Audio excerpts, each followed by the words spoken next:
All right, Kayla. Well, thank you again for being here on Inspire Your Success podcast. Thanks for having me, Michael. Absolutely. In the middle of the pandemic, a couple of writers getting Crazy. to catch up. So it always is good. So thanks again. I know people are trying to figure out what they can be doing with all their time. So hopefully more people will be tuning in and learning more about your story. Yeah, absolutely. I know we were kind of joking before we recorded this that, there's not too many pandemic proof businesses, but we're starting to see that writing is definitely something that can allow you to thrive in a time like this. So it is very interesting and I think very humbling for a lot of us who have continued with the freelance writing career for sure. 100%. And that's going to be the title of it, How to Build a Pandemic Proof Business. Because I just like the way that sounds. That's awesome. Well, before even diving into your story, I think it's fun to talk about how we connected just in the power of YouTube and social media and stuff. So I had filmed a video for my YouTube channel about a year ago on like the best freelance writing websites and what you need to really have a good brand online. And yours was by far the best website I had on there. And it was just so funny. You reached out to me via email about a year later when you had saw a backlink or some sort of mention of it. So just want people to know, like, hey, put out content and then you can create cool new relationships out of thin air. So yeah, it's so true. And like you said, it was kind of a year later. But I think it's so fun when you're just able to discover some of those mentions and different things. And you never know what it's going to be about. So it was fun that you said something about my website, since it was something that I worked on as a project with my brother, who just so happens to be a website developer and designer, which, a website copywriter with a brother who's skilled with that. I mean, it's kind of best of both worlds for the Hollatz family. But it was super fun just to be able to connect about the website. And now we're going to be able to connect about so many different other parts of my story too. So that'll be fun. absolutely. Well, yeah, let's start there because like we were talking about too, everyone is different. No two people have the same story. And so would love to learn more about where you got your beginnings as a writer or what made you really say, hey, I want to give this writing thing a try. Yeah, absolutely. So for me, I think like a lot of people, writing has always been kind of a skill that I've been affirmed in. It's something that I did all throughout my childhood. And I've just always really enjoyed writing, even specifically poetry. And so I would actually say that I sort of kind of got my start with short form poetry. So I used to write haikus and lots of different types of poetry. And that was the first type of writing I ever shared online. And I had some poems at the time that had gone viral. And I built this really amazing community of people over on Tumblr, if people remember when that was like totally a thing. But it was really when I was doing that in college that I kind of shifted over and said, okay, well, maybe I should start a blog where I share other types of writing that are related to my field. And so that's why I was going to school for public relations and communications at the time. So I just decided to start a blog about social media, PR, all the things. And that kind of ended up bringing me roundabout to this idea of, oh, like people actually make money blogging. And not only that, but they can make money selling services and products. And it was a whole new thing for me too. And I still remember the conversation with my parents about telling them that I was going to like quit my PR agency job a year out of school to just like try this make money thing online. And they're like, who do you know that's going to pay you? I'm like, I don't know. We're going to find out. So it's just interesting to see kind of the full progression of everything. But I think what was so important for me early on is that I got very comfortable with sharing my work online and for cultivating my own voice. And then once people were able to feel really, connected with my own voice, then that's kind of when I got started with like, what would it be like for me to try on other people's brand voices? And that started to just kind of, catapult me into copywriting. That's great. So you had a background. You were like you said, you were already doing poetry and you were even doing it in college. That's so cool. Like I never did any of that. So I think that I probably should have, but I don't know, maybe I was too scared of it or something there. So I think that's so cool that you started the blog and then you did it. So you graduated, you had a year at PR, and then from there you're like, I'm just going to do this full time. Were you side hustling or how did that transition work? Because like for me, I had made $200 from my blog and I left a 6-figure job. Probably not the best idea, but it helped me get here. So what was your transition like? Yeah, that's such a great question. I think for me, it looked a little bit more like me just kind of blogging on the side. And I had always had a really big heart for building community. And so I actually had a separate community at the time that was called #CreateLounge. And it was a Twitter chat. And so we talked all about writing and just having fun with passion projects. So it really was a passion project at the time, but it was the more that I got into it, the more I was finding people who turned their passion projects, of course, into an online business. And so I started having these ideas of what that could possibly look like, but I didn't actually really start a lot of the business before I kind of took the leap like you're talking about. It was more so that I told myself, okay, before I specifically launch the business, I want to be able to try to at least kind of put it out there to a few of my community members that, hey, I'm thinking about having these different like social media community building, consulting, and copywriting services. Is this something that you would be interested in? And at that point, I was able to book 3 months worth of side hustle clients at the time. Like just before I even publicly launched the business. So of course, in my naive way, I'm like, this is a business. This is amazing. Like, why didn't I do this sooner? And so kind of like you, I took the leap pretty quick after I did that. And yeah, learned a whole lot after that. But that's kind of what the transition looked like. I love it. No, that's so great. I mean, sometimes you have to just take that leap and bet on yourself to really give up on any other options and don't even have a plan B. I think just yeah. When you left, you were talking. You had kind of side hustle gigs. Were you planning to make money from your blog then, or from freelancing for clients, or you had mentioned social media, or was it kind of just a blend? Yeah, it was kind of a blend. I don't think I necessarily got too into the world of monetizable blogging in terms of kind of more of like the affiliate marketing stuff and blog sponsorships and some of the things that were really big at that time. I think I had always kind of thought about having more of the like coaching consulting type services. But at that point, I had never actually thought about like becoming a freelancer. I just always thought, okay, I'm an online business owner. Like this is what I do. And it wasn't until, like later on after my first business, and trying to kind of make shifts more into copywriting that I was like, wait, like people actually freelance and do this.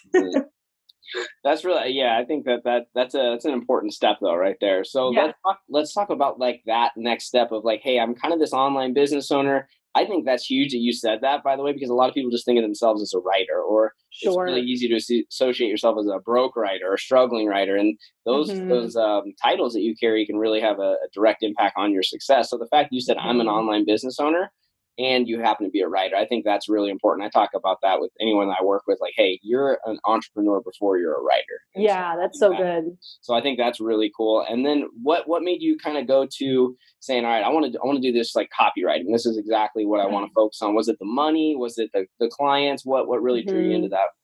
Yeah. So I think there are so many different things that kind of went into that decision. I'll try to make a long story short in basically saying that in my first year of business, like I said, I was kind of going in a little bit naive, thinking that a lot of these things were going to go together pretty quickly. And what I ended up finding was that I ended up having to be in client acquisition mode a lot because so many of my consulting packages were built in a way where you work with me for a certain amount of time and then you're done. So I found myself just kind of almost having that natural churn that I had built my business model to do.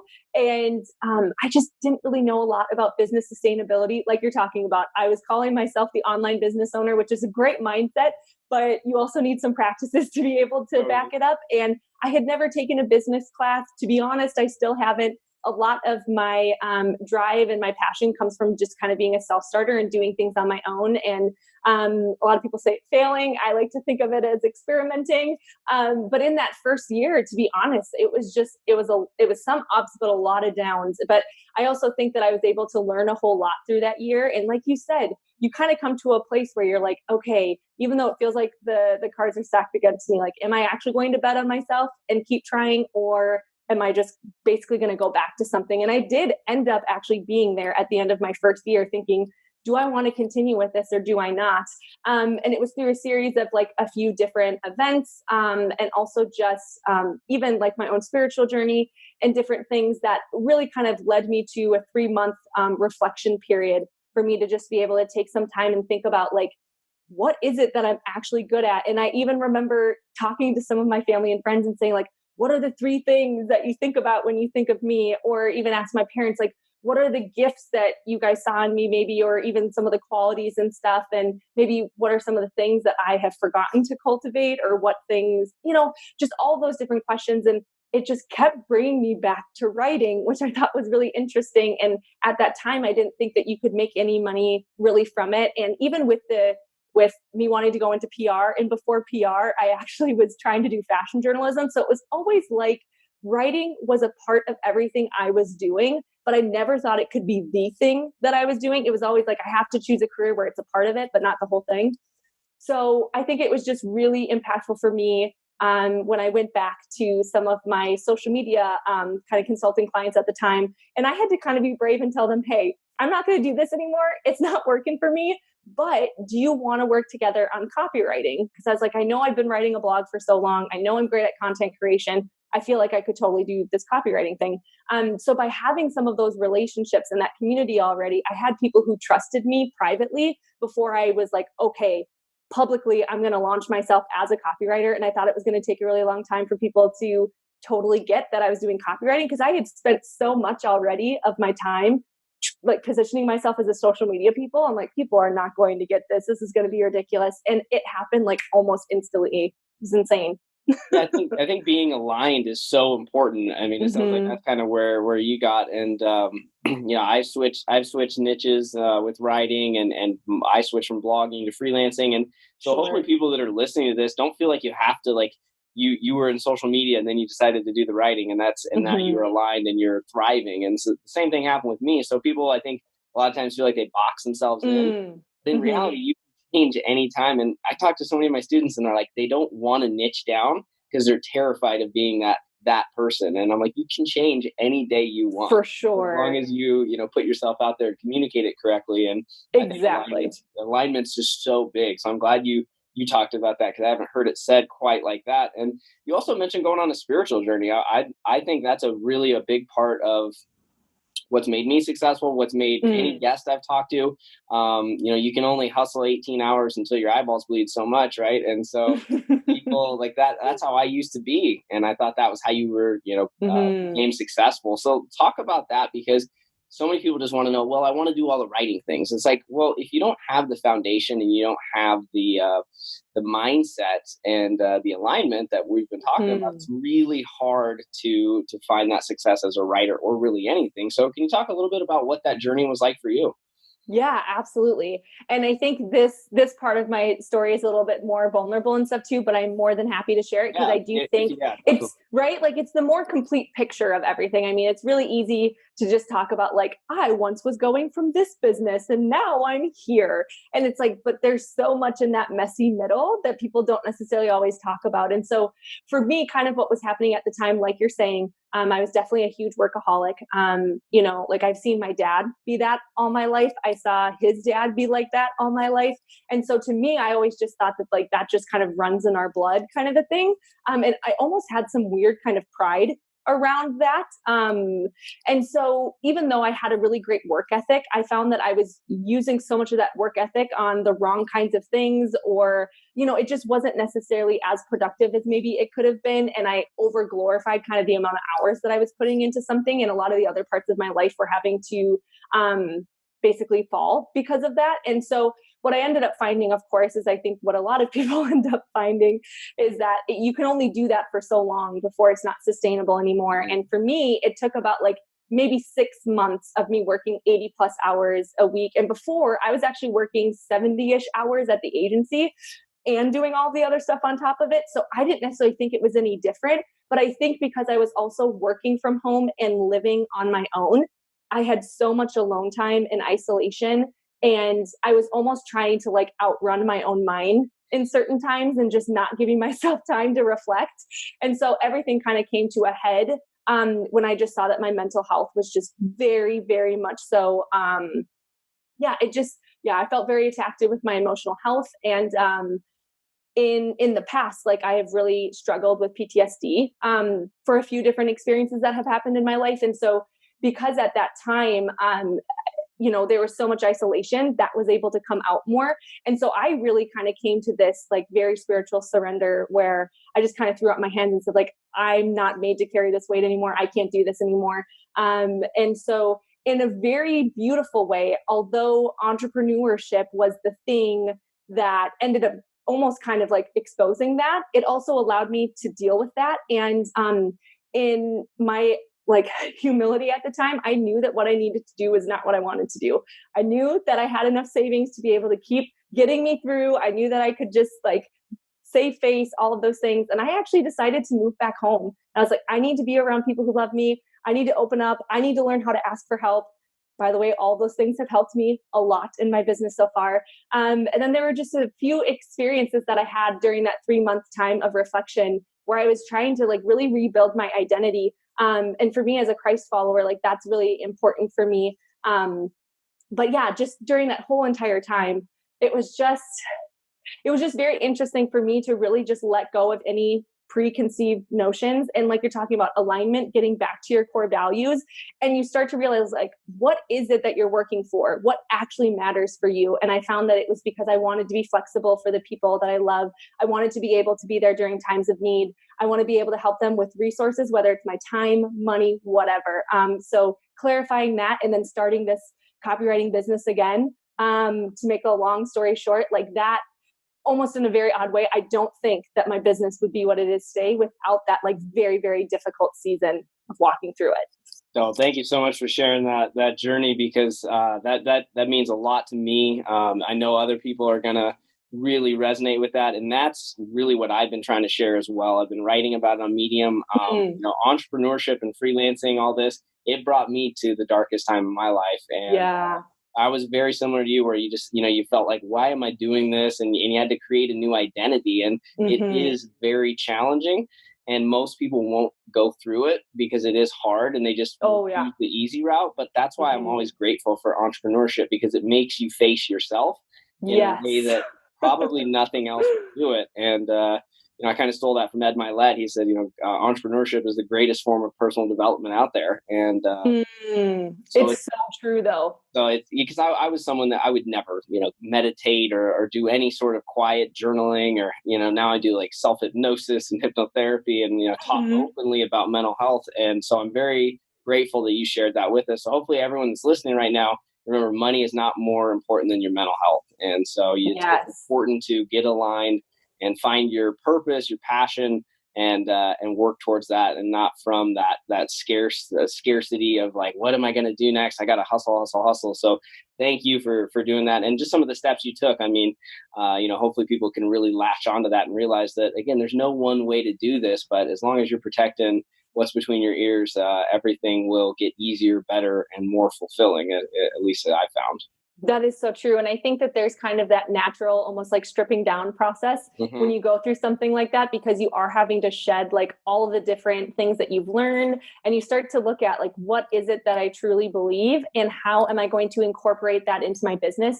And so I remember before I like publicly launched my new website with, the copywriting and all those different things, I really tried to take that time to create like an actual business plan. And I understand that sometimes people look at that and they're like, do you really need a business plan? But that was really my time to say like, it wasn't necessarily just saying, okay, this is how I want to break down all my services and how I want to price things, and here's my audience. But it was also showing, like you're talking about, all the personal development side of things. Like, what is it that I want as my role with the clients that I have? Like, what is important to me? What are my core values?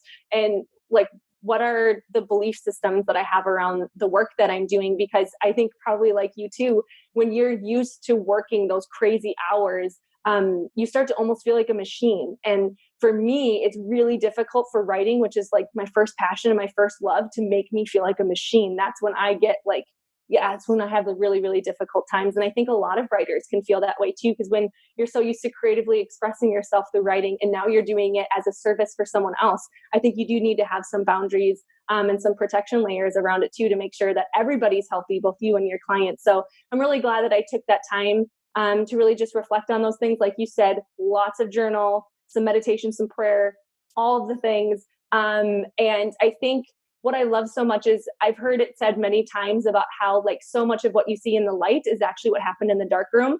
And I think that's absolutely what you're talking about, is like, it's really difficult to be in that space too. But I really hope that when people are listening to this, that they can have some hope if they are in that stage, or it looks like that stage is coming, that they're going to be able to see that there totally is like light at the end of that. And there's so many things that you're going to learn there that you're going to take for the rest of your career for sure. Yeah, you just got to keep going, and so many people are in that time. For me, it was months. I mean, I barely would. I would just sit on the couch. I couldn't even get myself to do anything. I was so stressed after that, like first, even I think I was like 7, 8 months in. I just didn't know what I was doing. I was racking up debt, trying to make this work, and I just had so much shame and kept it all to myself. And kind of like you were talking about, isolated, very. And it's easy. I compartmentalized it. I would, everyone thought I was living this great life, but alone I was not. And so my biggest thing now is to just get help, right? Whether it's family, friends, therapist, hypnotherapist, anyone that you want to work with people, get this stuff out. So I'm so glad you're talking about it, because I think it's so important. And vulnerability, I found as a writer, will make you a better writer. Yes. I mean, the more that I share in podcasts and Medium and things like that, people really relate to that, because no one wants to work or read or listen to perfect people, right? Because that doesn't fit. We all think that we have to, because it's scary, right? I mean, it's scary to talk about this stuff sometimes, but I think one of the things for me is, like, if you can get that out there and you can share that with others, man, people really, really will trust you and resonate with you, because everyone's kind of going through their own thing sometimes. Absolutely. Yeah, I love that. And I think because copywriting and freelance writing and all of these different areas that we're talking about, like, it all comes down to emotion. And we hear, and sometimes, unfortunately, people take it to like a manipulation place. But I think, right. But like, the best copywriting is the kind where you are so aware of people's emotions and you are meeting them and sitting with them in that place, rather than using it for your own gain in a very like odd way. And so what I love about this conversation too is, like, the more that I think you're able to start having those conversations and communicate with your people and start to be vulnerable, I still think, I will say I have made the mistake of being too vulnerable at times online or with my story and different things, where I go back and I go, like, I think I maybe shared too much. But I do think the beautiful part of that is that you get comfortable with how much is it that you want to share online, what feels like your most authentic self. I know authentic is like such a huge buzzword,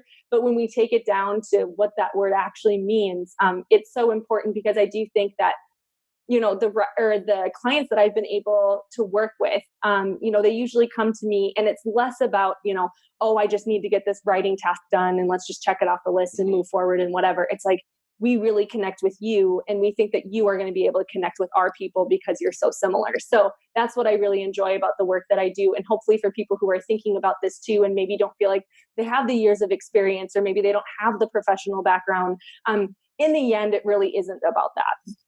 Yeah, I think I'm so glad you said that too. It's not like, some people think it's like, you can get some clients sometimes that you are just a pen for hire, you do the thing and you move on. But at the same time, you attract your clients based on how you're feeling, what you're putting out there, I think. And so, like, I've attracted some really cool clients because of the inner work that I've done, and probably like you have as well. So I think that it's not only do you get better, but you attract the kind of people that you want to work with, because, I've worked with clients that I couldn't stand, and I would fire them, or they'd fire me. It just wouldn't work. And I've worked with, some clients for years and years now, and it's like they're a friend. And so that's important. So let's talk about like how to get started, because that's how we got connected. And so this is where I find we could talk about how you went from, your first job to your second, but it seems like for most people that I talk about, it's that they can't get started.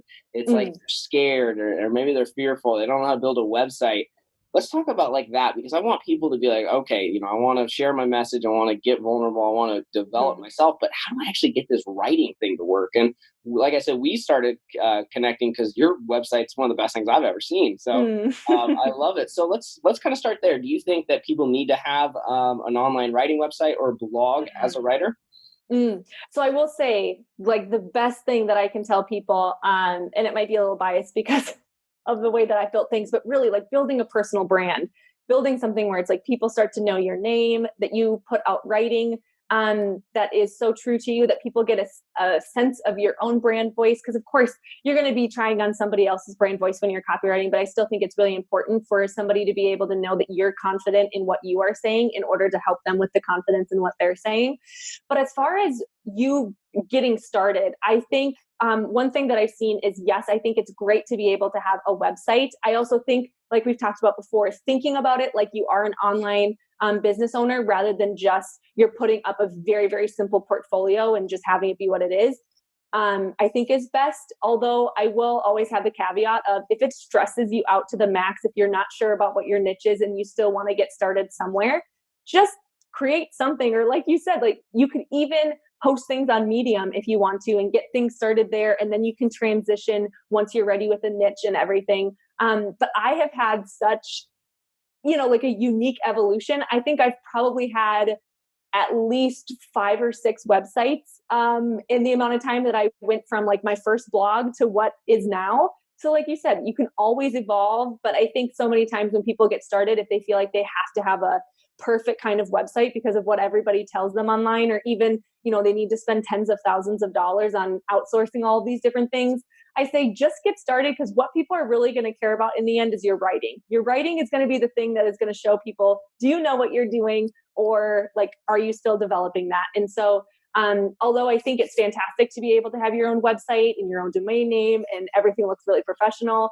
I would say don't let it hold you back from like actually getting started, especially if you're starting to see that there's some pain points around that too. Totally. And then guys, if you're watching this, you can see my head nod. If you're listening, please just start. There's no, you don't need to spend thousands of dollars. You can get started for a couple $100 and use a plugin and, drag and drop. Like I always tell everyone though, it's about your writing. They don't care if your writing website's gorgeous, like as much in the beginning. You want to keep getting better, like to where yours is. Yours makes mine look horrible. So I got to keep evolving mine. But at the same time, I just want people to get started. So I'm glad you said you've had 6 iterations of it. It's not like that was the first thing you've ever done. So hopefully that gives people some permission to just, it's going to be a little messy at the beginning, but that's when most people quit. So just keep going. Exactly. I love that. Yeah. And, you talked about niching down a little bit or choosing a niche. What would you say is like a niche that you're writing about or you have written about? And how can people get started with that? Is that something that you think is there a process that you use? Mm-hmm. So I think what's really incredible about a niche is the same thing that we're talking about, is that even your niche, you can evolve with it. I know before we started talking on this call, like we were just saying, sometimes you feel like you almost have to be in this box if you put yourself into a niche, and really like you can continue to break the box as you go. And I have found that starting out specific and then being able to just kind of make it a little bit more broad as I go in order to serve the people that I get really excited to serve, that at least in my example has kind of worked for me. But I really started actually as a copywriter for visual creatives. So kind of where I started with everything is I kept feeling like so many of my friends who are photographers, designers, developers, they're so great at what they do. And I think so many times, at least for me, my misconception was that like, it's really easy for them to be able to find people who are willing to pay them, but like, who's going to pay for writing? But then I started thinking, okay, so if all these photographers and designers are getting clients, well, they're very visual. Sometimes they have a very, very hard time with the actual written messaging of what they're doing. And so I thought, what if I just came alongside my people and just helped them with the thing that they're having a hard time with? And so when I wrote the first iteration of my website, it was copywriter for, visual creatives. I had a lot of keywords about photographers and designers, and that's been less important to me now. But that allowed me to start getting kind of ramped up in that way. And I've always really gravitated towards creative entrepreneurs and people that are kind of in those freelancing service-based businesses. And so what I have found now is I actually, like most of the work that I do now is actually for SaaS companies. But what I love about it is that even though these are companies that are technically like in the tech world, some of them in Silicon Valley and stuff too, is that so many of them that I work with serve creative entrepreneurs. So it's like, no matter if I'm working with a creative entrepreneur directly, or if I'm working with a SaaS company, I'm still serving the same people that I love.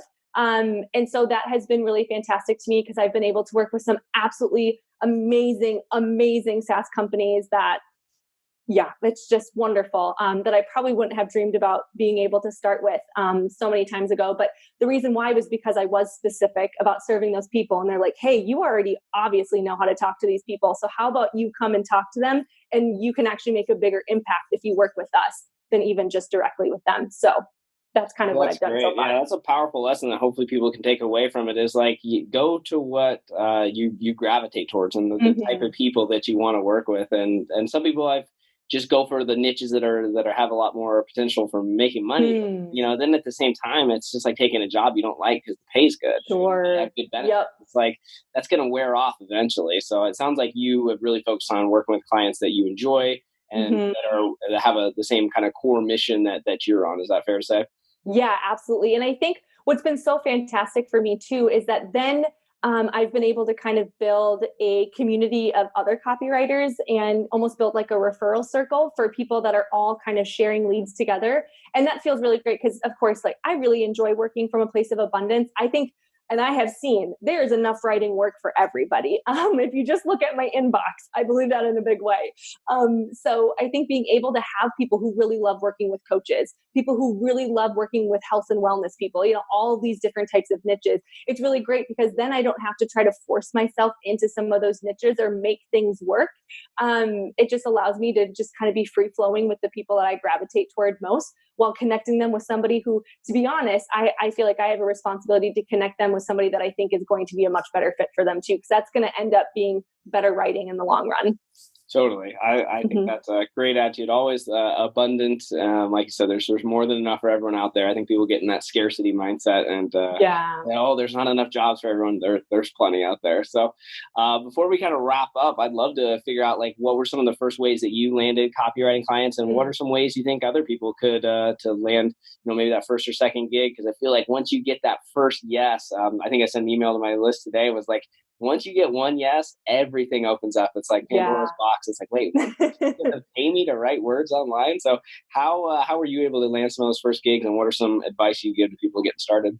Yeah, I think as well as, of course, starting the personal brand, like I had mentioned, I think one of the biggest things, and you've probably heard it throughout our time just chatting, is like the importance of building a community. Even if you're building a community around a niche that changes, around an industry that changes, to me, what's so fantastic is that I still have people following me from my social media days that are referring clients to me because they now know like Kayla is equal to copywriter. So anytime somebody has a copywriting need, then they start to think of that. So what I would say is, don't be afraid to start branding yourself as a freelance writer, as a copywriter. I always tell people too, I'm like, if you are writing online and if you are putting yourself out there, you don't have to say aspiring writer. Like you can just call yourself the title that it is. Like it's not like you have to earn some magical thing in order to be able to say that you are starting this business and to have confidence behind that. So I always feel very strongly about that. But yeah, just to be able to start building those like grassroots connections. I think so many times we feel like we have to go to all the networking events and we have to like do all of the things. But instead, I think just being able to like join a few communities that have people that, again, you gravitate toward really easily, and being able to talk with them, build connections, and also not necessarily feel like that connection has to have the pressure for it to become something. You never know which connections are going to turn into something. What I will say is for the SaaS companies that I've worked with, for Showit, which is a website building platform, and then also for ConvertKit, they do email marketing. Both of those, I ended up meeting somebody. I met the CEO of Showit at a random dinner that I was invited to, that I had no idea that he was going to be there, and I wasn't meant to be there. And then the other person that I met, that was the head of business growth over at ConvertKit at the time.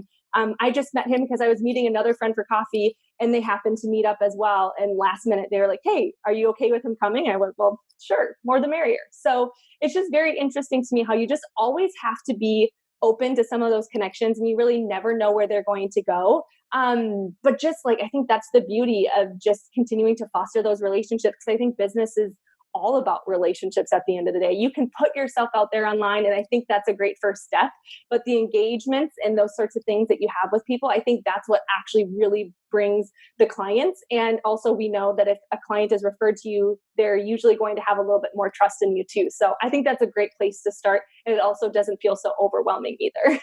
Yeah, I'm so glad you said that, because I mean, there's so many ways to do it. People think that you can only cold pitch, you can only use up, there's so many ways that you can do it. And I've had a guest that was just on here talking about landing in big publications and how it's all about relationships and how that's the only reason. I'm so glad you brought up relationships again, because I think people always look to the outside when they forget there's so many people in their LinkedIn and their past jobs and their friends, family that might know someone just to get that first little bit of momentum. So use your relationship, guys. I think that is so, so good. So before we get into the last question, what's the best place anyone can find you, follow you, learn more about your stuff?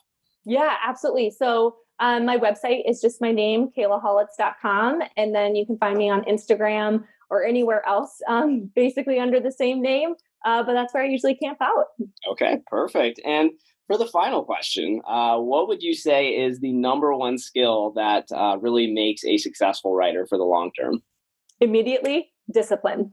And that is something that, so I'm, if anybody knows anything about the Enneagram, I'm an Enneagram 4. And a lot of people say, oh, wow, like that would not make as much sense for an entrepreneur. But I think what's so amazing about that is that even though Enneagram 4s are typically people who are very emotional and sensitive and hard to receive criticism and all those different things, what's really great is that like where you go when you're strengthened is being able to be disciplined. And I think that has been the skill that, to be honest, in my darkest times, like we've talked about, carries me. It's because it's not necessarily just my work ethic, but it's just that commitment to myself and that commitment to my clients that no matter if I'm feeling it or not, I'm getting up, I'm doing my work, I'm showing up, and I know that the results will follow. I have a lot of trust in that area. And so for the entrepreneurs who kind of come to me and are very hopeful about starting a business or wanting to grow in different things, I just kind of tell them, sometimes they worry about, isn't it tough for you to just not watch Netflix during the day? Or, for like all these different distractions. And I think it really does come down to you just making that commitment and just staying dedicated to it. And I think, like we're talking about, when you pick the right clients, you want to stay dedicated to them. You want to do really great work for them. And it's not as hard to show up for them because you really believe in the final product that you both are doing together. Perfect answer. And I just want to say thank you so much for being vulnerable, sharing your story, and helping others. I know that this will be listened to by people all over it, and they might just grab one thing, and they might grab so many things. But thank you so much for showing up for my audience, and for all the work you've done for yourself and for clients, and to keep giving back to other writers means the world. So I just want to say thank you and extend all my gratitude your way. Absolutely. Thanks for having me, Michael. No problem. Well, hopefully you enjoyed that episode with Kayla. Again, it's always fun to bring on other copywriters and share their inspiring stories with you, just to show you that there's no one way to do this. Even in the midst of a pandemic, you can build a writing business. So again, go ahead, maybe listen to this once or twice more, really take some of the steps that Kayla had recommended and figure out what it is that you can do to start something today for your writing business. Maybe it's publishing that first article on Medium, buying the domain name for your website, creating a sample, whatever it is. Just know that sometimes you just have to get started and do the little things to start creating huge results in your life and your business. Thanks again for listening, and as always, I hope you have an epic day. Thanks for listening to this episode of Inspire Your Success podcast. If you're the kind of person who likes to help others, please leave a positive review on iTunes so more people can learn about the show.